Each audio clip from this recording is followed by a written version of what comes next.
Vamos con temas importantes. Donald Trump recuerda renegociar el TEMEC. Recordemos que en próximo año, en 2026, iniciarían esta revisión. Algunos le llaman renegociación, otros revisión de este importante acuerdo. El presidente estadounidense Donald Trump valoró positivamente este tratado comercial trilateral con Canadá y México, conocido como el TEMEC, aunque dijo que sus socios no lo han respetado y recordó que se renegociará muy pronto.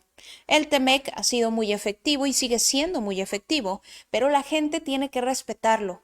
Y eso ha sido un problema. La gente no lo ha respetado. Esto lo explicó Donald Trump en el despacho Oval durante un encuentro con el primer ministro canadiense. Recordemos que hoy temprano se reunió con Mark Carney, el primer ministro canadiense, quien fue electo hace unos días y el 28 de abril, para ser exactos, y bueno, tuvieron este primer acercamiento. Como saben, caduca bastante pronto y se renegociará muy pronto. Esto lo añadió Donald Trump antes de decir que el actual tratado comercial, cuya negociación impuso Trump en un primer mandato, recordemos, fue el mismo Donald Trump, quien estuvo de acuerdo con el gobierno de Canadá, con el gobierno de México, en establecer algunas condiciones del tratado comercial en el primer mandato, 2017 hasta 2021. Dijo que supone una mejora respecto al anterior acuerdo, que era el TLCAN, el Tratado de Libre Comercio de América del Norte, que ha sido pues criticado por su parte en bastantes ocasiones.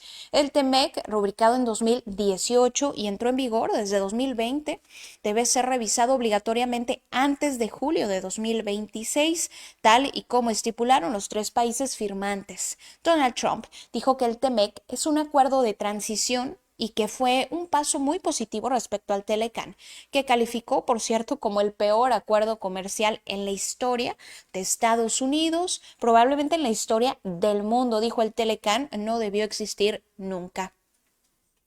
En temas en México, la presidenta Claudia Sheinbaum solicita al Congreso un periodo extraordinario para aprobar las reformas que están pendientes. Sheinbaum solicitó al Congreso Federal que realice un periodo extraordinario de sesiones, esto para aprobar varias reformas que están pues sin definir, están pendientes. A mediados de mes va a enviar una propuesta de modificación a leyes secundarias, sobre todo de la reforma al Poder Judicial, para que los procedimientos sean más expeditos. La presidenta de México dijo que están pendientes la ley del IFETEL. El Senado aprobó, el Parlamento abierto, la ley del organismo antimonopolio que va a sustituir a la COFESE. Recordemos, la COFESE pues ya no existe más. Varias leyes relacionadas con la Guardia Nacional, también en tema de seguridad, ahora con la presión de aumentar la seguridad fronteriza. Bueno, hay que revisar qué competencia tiene la Guardia Nacional, inteligencia, investigación, también con el Secretariado de Seguridad Pública. Dijo la presidenta Sheinbaum que está pendiente de tocar cada uno de esos temas y lo más pronto posible. Agregó, estamos pidiendo un periodo extraordinario para que puedan ser aprobadas estas leyes. Respecto a las leyes secundarias del Poder Judicial, Sheinbaum acotó que se deben reducir los tiempos para resolver juicios, por citar un ejemplo. Dijo que la próxima semana presentará un balance de reformas y leyes que ya se han aprobado desde septiembre. Es una cantidad importante. Los diputados y senadores han estado trabajando muy bien. Vamos a escuchar a la presidenta de México, Claudia Sheinbaum. Se tendría que revisar en todo caso, pero no. Derivado de la reforma al Poder Judicial, porque la reforma al Poder Judicial tiene que ver con la elección, pero tiene que ver también con otros temas, como por ejemplo la reducción de tiempos para resolver juicios. Por ejemplo, si un juicio mercantil o un juicio por deuda de impuestos que lleva años, ahora la Constitución establece que tiene que resolverse en 6 meses. Entonces, para resolverse en 6 meses, pues hay que cambiar muchas leyes secundarias para que los procedimientos judiciales sean más expeditos. Entonces, tiene que ver con esto y otros temas que están vinculados con la reforma al Poder Judicial.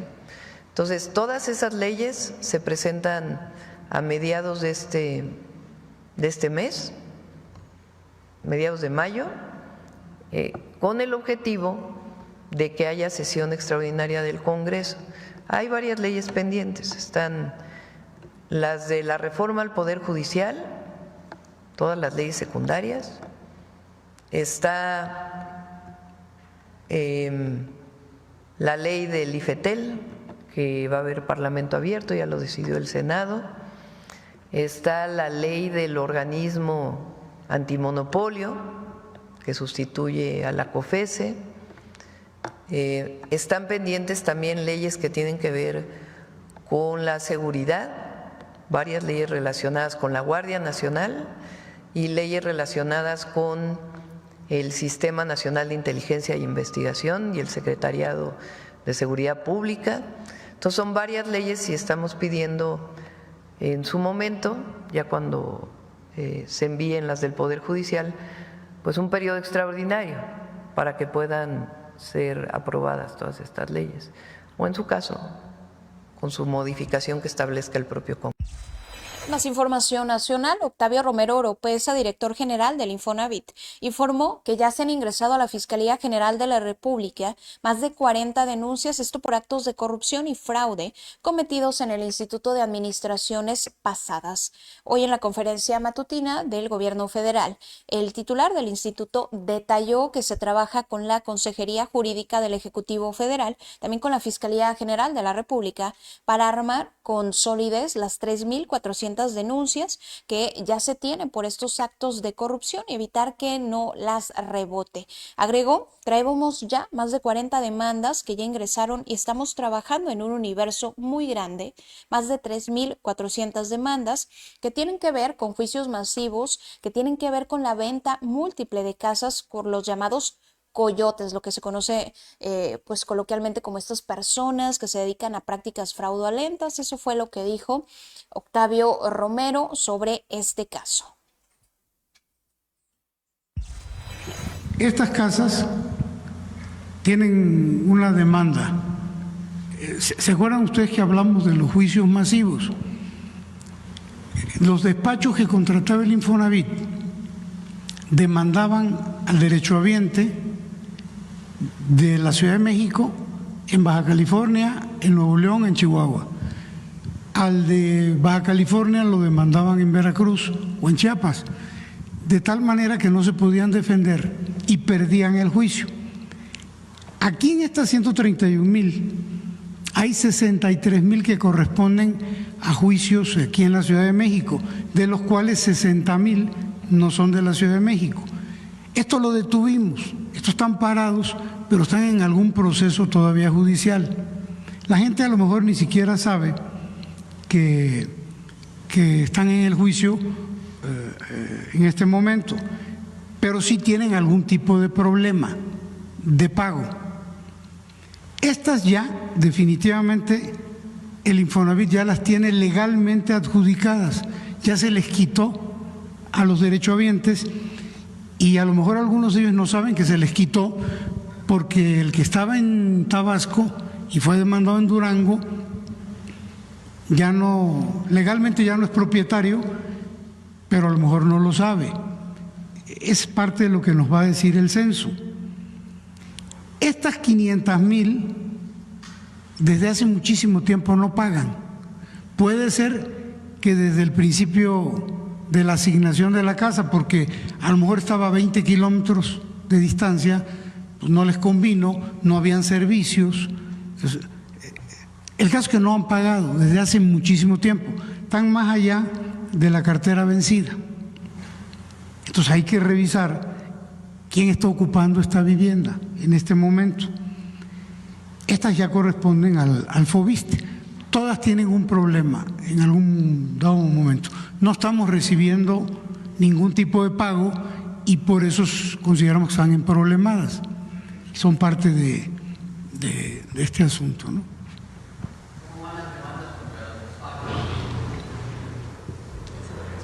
¿Cómo van las demandas contra los pagos? Traemos ya más de 40 demandas que ya ingresaron, y estamos trabajando en un universo muy grande de demandas, más de 3.400 demandas que tienen que ver con los juicios masivos, que tienen que ver con las ventas múltiples de casas, con los coyotes. Por eso es tan importante el tema de los coyotes, que tienen que ver con algunos funcionarios del Infonavit que se prestaron a estas prácticas fraudulentas, que tienen que ver con dinero que se le dio a empresas constructoras que se propusieron para la vivienda en el Infonavit, se les dio dinero, nunca construyeron las casas. Estamos trabajando con la Consejería por órdenes de la Presidenta, con la Consejería y con Fiscalía para armar y ser muy sólidos con las demandas y no las reboten. Son parte de esto.